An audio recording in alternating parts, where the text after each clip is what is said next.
Auzu billahi minashaytonirrojimni nima fazilatlari bor dedi. Fazilatlari to'g'risida ham bir qancha rivoyatlar kelyapti. Xo'p, Sulaymon ibn Surot degan bir sahoba rivoyat qiladi. Imom Muslim rivoyat qilgan ekan buni. Ikkita odam bir kuni payg'ambarimiz alayhisolamning oldida janjallashib qoldi dedi. Bittasi shunaqa bir darg'azab bo'lib, dedi, yuzlari qizarib, bo'ynidagi tomirlari bo'rtib, dedi, shunaqa g'azab qilyapti dedi. Payg'ambarimiz alayhisolatu vasallam haligini ko'rdilarda aytdilarki, inni la a'lamu kalimatan law qalaha la dhahaba za'ankum. Men bir kalimani, bir zikrni bilaman. Mana shu g'azabga kelib turgan odam shu zikrni aytsa, mana shu g'azab undan ketadi. Bu dedi, darrov hovuridan tushadi dedi. Keyin auzu billahi minashaytonirrojimni aytdi Rasululloh dedi.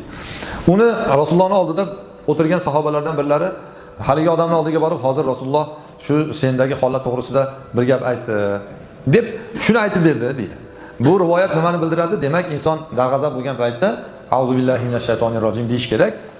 Shun bilan shaytonga hay beriladi. Haligi er-xotin urushyapsa, ko'pincha kattalar o'g'liga, "Ho'y, shaytonga hay ber, shaytonga hay ber, bu shaytonni qaytar, shaytonga berilma" degan. Shu auzuni aytadigan bo'lsak, biz o'zimizga kelamiz. Haligi insonni jahli chiqqanda aqli ketadi deydi. Keyin jahl chiqqanda mo gapni gapirib qo'yibman, endi o'zim afsusdaman deb kelamiz. Auzuni agar inson shu ko'p zikr qilsa, o'sha shaytonga berilmas ekan, darg'azab bo'lmas ekan, aqlidan ayrilmas ekan, jahlga berilib. Usmon ibn Abul Os as-Saqafi bir kuni payg'ambarimiz alayhisolatu vasallamning oldiga keldi. Kelib, "Ya Rasululloh, men namoz o'qiyotgan vaqtimda shayton men bilan namoz orasiga kirib keladi" dedi. Qiroatlarim orasiga shayton kiradi dedi. Uni dedi chalkashtirib tashlaydi menga dedi. Nimani o'qiyotganimni bilmay qolaman.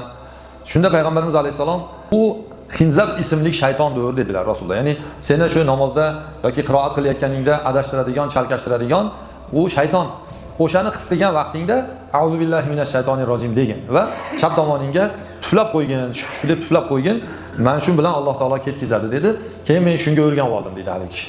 Yani shuni auzu billahi minashaytonirrojim deb qo'yaman, darrov o'zimga kelaman dedi, adashgan joylarim ham joyiga keladi dedi. Demak, bu zikrning shunaqa fazilatlari bor. O'shaning uchun har doim biz Qur'oni Karimni boshlashdan avval auzu billahi minashaytonirrojim deymiz, toki o'sha shaytonning yomonligi bizga ta'sir qilmasin. Chunki biz Qur'onni o'qishga kirishganimizda eng katta ibodatga kirishamiz. Qur'on bu Allohning kalomi. Ulamolar aytadi, huval kalamul ladzi man qala yaqra'uhu man kana yaqra'uhu ka'annama khatabar rahmana bil kalimi dedi. Bu kitob shunaqa kitobki, man qoma yaqra'uhu, kim uni o'qishga tursa, u go'yoki Xudo bilan gaplashayotgan bo'ladi dedi. Biz Qur'on o'qishga kirishganimizda Robbimiz bilan go'yoki gaplashayotgan, suhbatlashayotgan, muloqot qilayotgan bo'lamiz. Shayton ayni shu paytda bizni adashtiradi. Chunki shayton uchun eng og'ir dam bu. O'shaning uchun avvalida auzu billahi minashaytonirrojim aytib o'tiladi. Mana shu bilan shaytonning sharridan, yomonligidan Alloh taolo panoh beradi.